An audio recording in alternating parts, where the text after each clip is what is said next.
In this video, we're going to cover the training of becoming a job coach. We're going to go over this packet, which is the paperwork that you'll be provided with. This covers job coaches who are contracted with us, who are non-IU employees, as well as IU employees who are taking part in our program. This job packet has all the paperwork you're required to do, timesheets for you, timesheets for the students, etc. I want to show you where to get this particular packet. We try to provide this to you when you start, but if you need it to print off for yourself to use or whatever, I'm going to show you how to get there, how to get to it. Okay, so we do have it on the internet. So if you go to our IU webpage and go to Programs and Services, and then click on the Achieving Skills for Life program, which is a program that does job coaching and paid work experiences, and go down here to the middle where it says click here for job coach paperwork, and then scroll down to where it says packets for pre-ETS, click here, and that'll take you to the packet in case you need to print off timesheets or whatever else. We do try to provide them to you, and we can send them to you, but if you need it in a pinch, now you know where to get it. Okay, now let's go over the individual packet. Oh, scroll down slow here. All right, so this is an OVR 245 form, and this form has 4 pages to it. Now, it looks intimidating, but I'm going to show you how to do it. Basically, you're going to turn this in to me every month. On this first page, you'll just put the student name, and that's all you need to put. This form I use to actually fill out, and I send it into OVR once a month. Okay, the second page. All right, on this page, you're going to fill it out the first day of the placement, and then you're going to fill it out 1 time per month. When you fill it out, every time you fill it out, you want to be as honest as possible. The first day of placement especially, so we can kind of get an idea of where the student is at the beginning of their placement, and then each of the following times fill it out as honestly as possible as well, so we can kind of follow student growth as they go through our program. Okay, so you're just basically whatever the work behavior observed. Okay, it's timeliness. Okay, are they there on time? Then be yes. They're not. So you say no, needs improvement, and not applicable. All right, takes initiatives. Does the student really want to work? Are they eager to work? Communication skills. Are they able to speak with you? Are they able to speak with the employer? I recently had an employer who their concern was the student that was working there never spoke, never talked, didn't ask how they were doing, etc.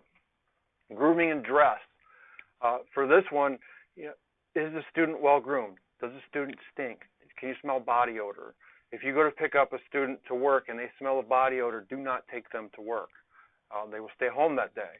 At the beginning, when we register students, we explain to them that they have to be clean. Are they dressed appropriately? Is it school appropriate? Okay, no slogans, sayings, no scantily clothed people, etc. Okay, again, if you go to pick them up and they don't have the proper dress, you send them back inside to get changed, or they don't work that day. Personal interactions. Are they able to interact with other people? Are they able to interact with you? Okay, ability to follow directions. Ability to stay on task. Can a student stay on task? Are they able to complete things appropriately, or are they bouncing all over the place? Do they ask for help? Do they self-advocate? And if the student doesn't understand the job, do they just do it wrong, or do they stop and do they ask for help? The ability to accept correction. So if a student is making a mistake and you give them a correction, are they able to handle that, or do they get upset?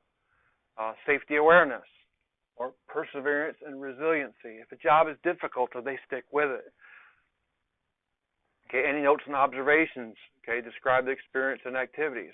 Now remember, anytime you do notes and observations throughout this packet, whatever you write, think of it this way.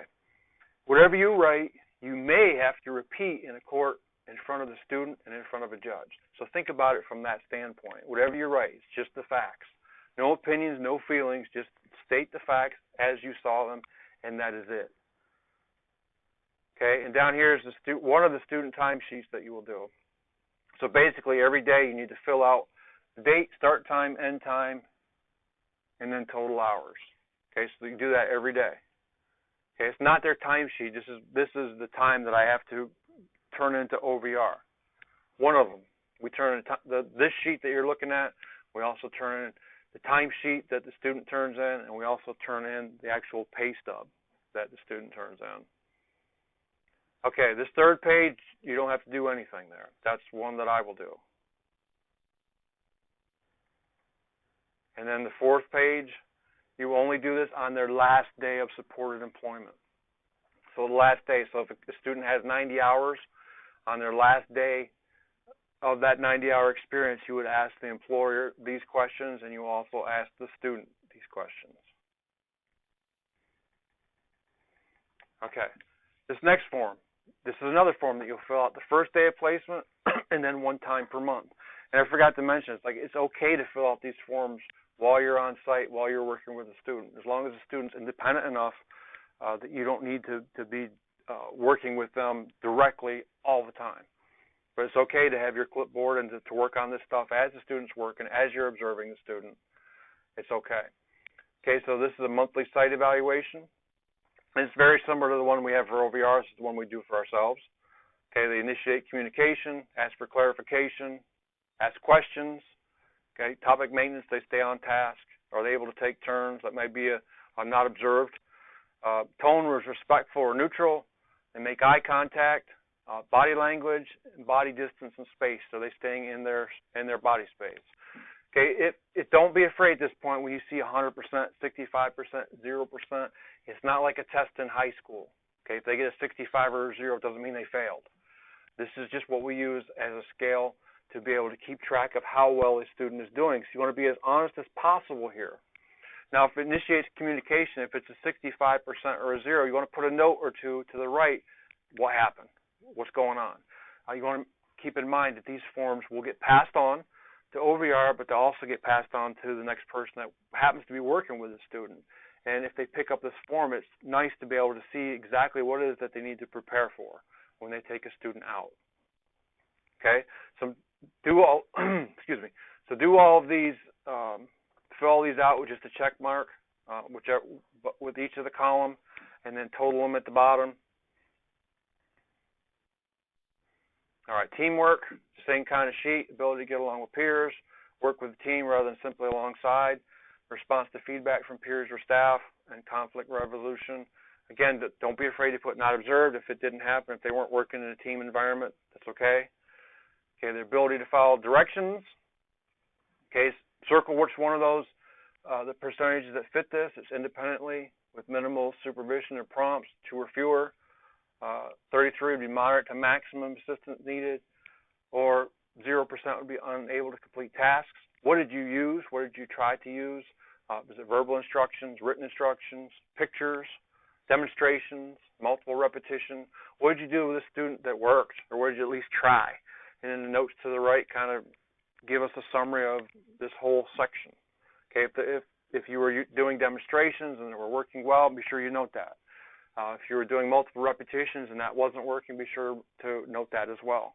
Again, this report does get passed on to the next job coach, and it helps OVR and myself assess where the student is at the time. Okay, accuracy and quality of work. Again, just circle whichever one of these fits and make notes if needed. Task initiation and time management. Again, pretty self-explanatory. Task initiation, did they get right to work when they got there? Task maintenance, did they stay on task? Work speed with time constraints and work speed without time constraints. So were they, how is their working speed? If there's a deadline, were they able to make it? Okay, if there isn't a deadline, how do they do as well? So if there's a deadline and they know it's a deadline, they're working quickly. And if there's a deadline, or if there's no deadline, there's no time constraints, do they slow down then? And note that to the right-hand side as well. Okay, and for these packets, I have multiple copies of these because you're going to be doing them, again, first day of placement, then one time per month. So the packet has 5 or 6 or whatever it is. And let me pause this so I can move on to the next. Okay, the next sheet that we're going to go over is the student timesheet. Okay, so for most of these, most of them it's going to be pre-ETS. which is the PETS program, Pre-Employment Transition Services. So at the top, you want to circle pre-ETS, pre-ETS. If it's a TANF placement, I would let you know ahead of time. But from here out, most of the time it's going to be pre-ETS. Put the youth name here and then the work location. All right, now the timesheet. This is where it can get confusing. Okay, so for the timesheet, we go down only, meaning if Thursday was the 1st of January, we would go, 1st, 2nd, 3rd, 4th, 5th, 6th, 7th, and then the timesheet is finished. We can never go back up again. So if the student started working on a Saturday, once they got to Wednesday, the timesheet's done. If the student started working on a Tuesday, okay, and they worked Wednesday, timesheet's done. You can never go back to the top again. You can't go from Wednesday at the bottom to Thursday at the top. The timesheets only go in one direction. Okay, so once you get to the bottom, you have to turn it in. Okay, so you can't work Wednesday, January 1st, and then go up to the top and put Thursday, January 2nd. Okay, we can't do that. After Wednesday, January 1st, you have to turn the timesheet in and start another one. Now, if you have any questions on that, please let me know. With this timesheet, everything is put into decimals, and we have a conversion. All right, let's get it back here. And we have a conversion chart at the bottom. We do everything in 15-minute increments. Okay, so round to the nearest 15 minutes. So if a student worked, let's say, an hour and 15 minutes, okay, for the total hours to be 1.25. Okay, so make sure you use the conversion chart at the bottom if you need to. 15 minutes is 0.25, 30 minutes is 0.50, etc. Again, if you have any questions, please let me know. Okay, the next sheet in this packet is the job site summary. You need to complete this every day. So every day you're going to write a summary of tasks the student performed, note any improvements, needs related to the student's work-based skills. And we'll turn all these in at the end of the month. So once a month you turn in all your stuff, with the exception of timesheets. When a timesheet is finished, you want to turn it in. The reason being is we run payroll here every 2 weeks. So you want to make sure that if your timesheet's finished, if a student's timesheet's finished, you would turn that in right away. Okay, so I have a couple of examples that I'm going to read for this particular paper so that you kind of have an idea what we're looking for. Okay, I'm going to omit the student because of confidentiality. Okay, our first example. Today was student's first day at this placement. He started in the high school. He was introduced to the janitorial staff and was polite and appeared to be willing to work. The staff showed him where to hang his coat and where the supplies he would be using were stored. Student spent the majority of his day learning how to properly clean windows. The district has multiple windows throughout the building, including the hallways and classroom doors. Student had to be redirected in order to successfully clean each window. As the night went on, student got better at cleaning the windows, and he was close to being able to do it independently before the end of the night. Student had to be redirected 3 or 4 times to stay on task. The quality of his work improved as he gained experience. And the second example, for the same student on a different day. Met student at the office, and we started working with the janitorial staff at the elementary school. Today's student worked on cleaning the desks. He stayed on task and was able to finish the desk before it was time to head to the high school. I noted that when student was finished, he went to find one of the custodians in order to ask them what they wanted to do next.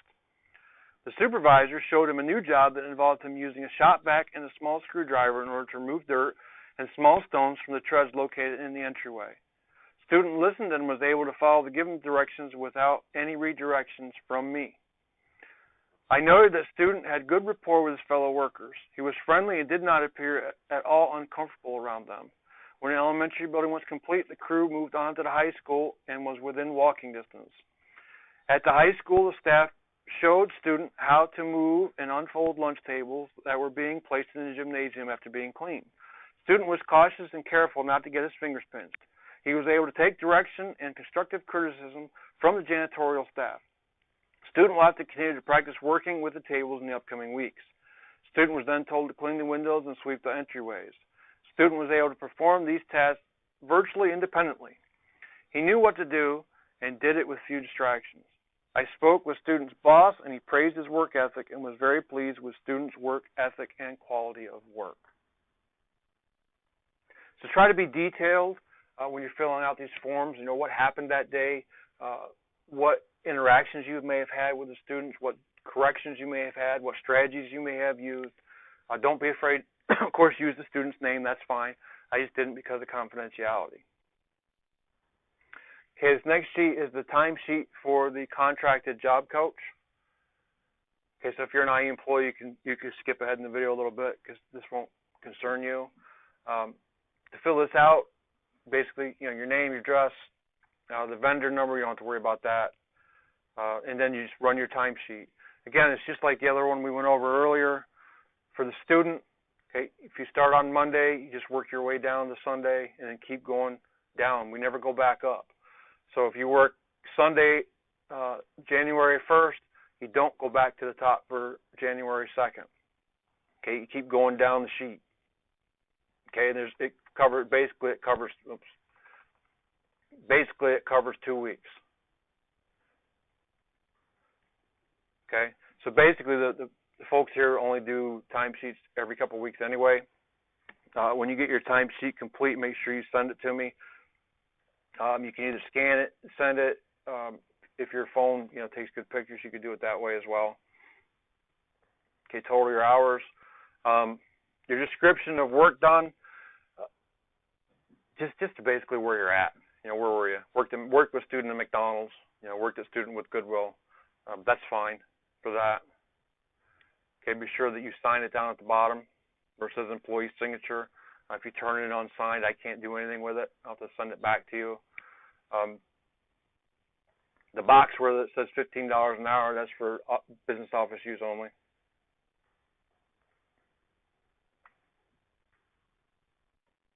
All right, next is the employee timesheet, which would be if you're an employee of the RIE 6. This is the one you would do. If you're a contracted job coach, we just went over yours, so you would not do this one. For the employee, you know, just your name. Don't need social security number. What are you doing if you're doing pre-ETS, which most of you will be doing? You put pre-ETS, the reason for overtime or reason for pay. And this runs the same as all the other ones I've gone over so far. You start at the top and work your way down and never go back to the top again. So if you work Wednesday, January 1st, timesheet's turned in. Okay, so if you work Wednesday, January 1st, you noted it Wednesday, you cannot go up to Thursday and put Thursday, January 2nd. It's going to get kicked out every time. So the timesheet only goes one way. If you work Monday the 1st, Tuesday the 2nd, January the 3rd, timesheet's done, turn it in. Okay, you can't go back to the top for Thursday the 4th.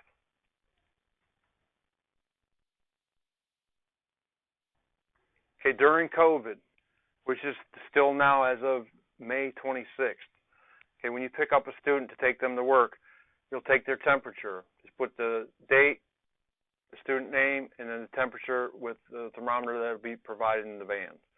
So we'll continue with this until basically further notice.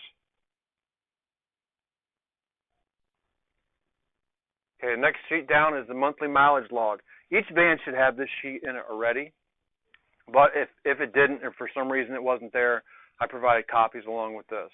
So your driver name, where you're going, the date you left, okay, the date you came back, of course your odometer reading when you left, your odometer reading when you came back, and then how many miles driven. So, you know, for me, some people really break it down, but for me, you know, Dave Wolf, going to Goodwill, you know, with students, you know, I put the date out. I would put whatever my mileage was when I left the IU, and I would put whatever mileage it was when I came back, and then miles driven. Some people like to break it down as, you know, we drove to Goodwill, and then we went from Goodwill to the IU. I don't, that's not necessary. You know, if you're going out for a job or whatever, you just keep track of it that way.